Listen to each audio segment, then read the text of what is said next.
ठीक है, तो बताएं फिर आपने अभी तक बिगेस्ट चैलेंज इस प्रोक्योरमेंट प्रोसेस में आपका क्या रहा है और आपने इसको किस तरह से ओवरकम किया। बताएं कोई आपके माइंड में अगर आ रहा हो तो। वो कल जो हमने पढ़ा था ना कि एक चैलेंज आया था, मैंने हम्म। नेटवर्क यूज किया सप्लायर्स का। हम्म। और जो है ना, मैं मैनेजर के साथ पर्सनल कनेक्शन था, उसके तावन से जो है ना मैंने प्रोजेक्ट हैंडल कर लिए थे। ये आ जाएगा इसके अंदर। देखिए, अगर हम ऑलरेडी इसको पहले बता चुके हैं तो हम कोई भी अपना आंसर रिपीट नहीं करते हैं, वरना वो समझेंगे कि इन्होंने कुछ खास चैलेंजेस फेस नहीं किए हुए, जस्ट एक ही को बार बार रिपीट करते हैं। सो उससे कुछ हट के हम बताएंगे। My biggest challenge was dealing with international suppliers with different business culture. कि ये मेरा सबसे बड़ा चैलेंज था कि मुख्तलिफ तरह के मुख्तलिफ कल्चर के जो इंटरनेशनल सप्लायर्स थे वो आए थे, तो उनसे डील करना मेरा एक बड़ा जो था वो चैलेंज था। आई overcame this by developing cultural skills. तो मैंने कल्चरल स्किल्स को डेवलप करके इसको ओवरकम किया। And building strong personal relationship with supplier, और उन सप्लायर्स के साथ जो मैंने स्ट्रॉन्ग रिलेशनशिप बना के इसको जो है वो डेवलप किया, इसको मैंने ओवरकम कर लिया। तो ये बड़ा एक सिंपल सा आपका आंसर आ जाता है। आप कह सकते हैं कि इंटरनेशनल सप्लायर्स थे जो कि मुख्तलिफ कल्चर से थे, हमारे कल्चर से नहीं थे, तो उनके साथ वो एक मेरा बिगेस्ट चैलेंज था। तो मैंने उनकी जो स्किल्स थी, जो कल्चरल स्किल्स थी, उनको सीख के मैंने उनके साथ रिलेशनशिप अच्छा बना के इसको ओवरकम कर लिया था। ये आपका एक बिगेस्ट चैलेंज हो सकता है जो कि आप अपना ऐड कर सकती हैं आपके प्रीवियस जॉब के मुतालिक। ज़रूरी नहीं है कि आप हर एक में कहें कि इन माय प्रीवियस जॉब। ठीक है, ये बताने की ज़रूरत नहीं है, जस्ट इतना बता सकती हैं आप जैसे हमने यहाँ पे क्वेश्चन का आंसर लिखा हुआ है। अच्छा, तो 16 है कि how do you assess risk in procurement. Procurement में आप रिस्क को कैसे असेस करती हैं, कैसे पता चलता है आपको कि ये रिस्क है, रिस्की है, खतरे है, तो कैसे आप उसको असेस करती हैं। जब हम खरीदारी करते हैं, कोई चीज लेते हैं, तो हम कैसे वो कर समझते हैं कि ये चीज हम लेंगे तो हमारे लिए खतरा हो सकता है। जी। अगर मार्केट में इन चीजों की वैल्यू डाउन हो तो फिर हम ये चीजें खरीदते नहीं है। जो हम्म। चीज ट्रेंड पे हो हम खरीदते हैं। ओके। ओके। लेकिन ट्रेंड पर तो चीजें खरीदते रहे, हम अप टू डेट रहने के लिए यहाँ पे कह रहे हैं कि रिस्क को कैसे हम असेस करते हैं, जांचते हैं कि इस चीज में रिस्क है, तो हम इसको कहते हैं कि मैं रिस्क को जांचती हूँ, एनालाइजिंग द सप्लायर रिलायबिलिटी। इस चीज को कि सप्लायर जो है वो कितना जिम्मेदार है, रिलायबल है, मार्केट की कंडीशंस क्या हैं इसको, और पॉलिटिकल एंड इकोनॉमिक फैक्टर्स जो आ जाते हैं जो कि सप्लाई को इम्पैक्ट कर सकते हैं।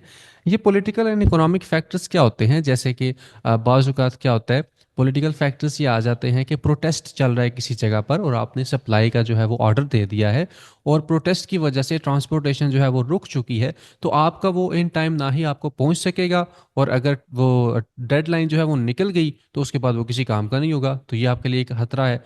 तो ये आ जाता है पॉलिटिकल एंड इकोनॉमिक फैक्टर्स। इन चीज़ों को जानकर, इन चीज़ों को एनालाइज करके आप इस रिस्क असेसमेंट को जांच सकती हैं, इसको असेस कर सकती हैं, मार्केट को एनालाइज करके, जो सप्लायर है उसकी रिलायबिलिटी को देखकर, मार्केट कंडीशंस को देखकर और पॉलिटिकल फैक्टर्स को देखकर, ताकि हमारी सप्लाई पर ज़्यादा इम्पैक्ट ना आए। ये बड़ा एक सिंपल सा आपका आंसर आ जाता है। ज़्यादातर आपसे ऐसा पूछा जाएगा कि explain a time this happened, किस तरह से आपके जो प्रीवियस जॉब थी उसमें आपने क्या किया, ज़्यादातर आपसे इस तरह के क्वेश्चन आएंगे। सो आपके पास क्वेश्चन 18 है, explain a time when you used data analytics in your procurement role. बताएं क्या आपने अपने प्रोक्योरमेंट रोल में डाटा एनालिटिक्स को यूज़ किया, और कब यूज़ किया था, इस बारे में बताएं। ये डेटा एनालिसिस ये क्या होता है? डाटा को चेक करना कि कितना माल आया है, कितना सामान आया है, कितना गया है, और इसको चेक किया जाता है। ये डाटा एनालिटिक्स होता है कि हमारी कितनी खरीदारी हुई है, कितनी हमारी जो प्राइसेस हैं वो अप हुई हैं, कितनी डाउन हुई, ये सारा का सारा डाटा जो है इसको एनालाइज किया जाता है, जिसकी बेस पे हम चेक करते हैं कि क्या हमारा जो हमारी ऑर्गेनाइजेशन है वो प्रॉफिट में चल रही है या लॉस में चल रही है। ठीक है, इसको डाटा एनालिटिक्स बोलते हैं। किसी भी कंपनी में, चाहे वो कोई स्कूल हो, चाहे वो कोई कॉलेज यूनिवर्सिटी, कोई एकेडमी, कोई भी ऑर्गेनाइजेशन हो, उसमें डाटा एनालिटिक्स किया जाता है, जिससे जांचा जाता है कि कितनी हमारी जो है फिजूल खर्चियाँ हुई हैं, कितनी हमारी किस जगह पर चीज़ें पैसे जो है वो स्पेंड किए गए हैं, और कितनी हमारी प्रॉफिट हुई है, कितना हमारा लॉस हुआ है। तो ये सारा आपका डाटा एनालिटिक्स आ जाता है। अब आपको बयान करना है अपने प्रोक्योरमेंट रोल में आपने जब डाटा एनालिटिक्स को इस्तेमाल किया हो। डाटा एनालिटिक्स को चेक किया हो। सो आप इसका कह सकते हैं आई यूज्ड डाटा एनालिटिक्स, मैंने डाटा एनालिटिक्स को यूज़ किया था टू एनालाइज स्पेंडिंग पैटर्न्स।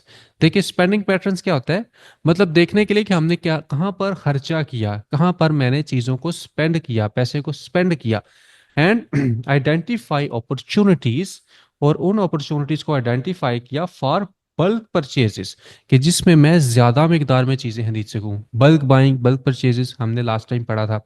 और मैंने अपॉर्चुनिटीज को आइडेंटिफाई किया कि जिसमें मैं बल्क परचेजेस कर सकूं।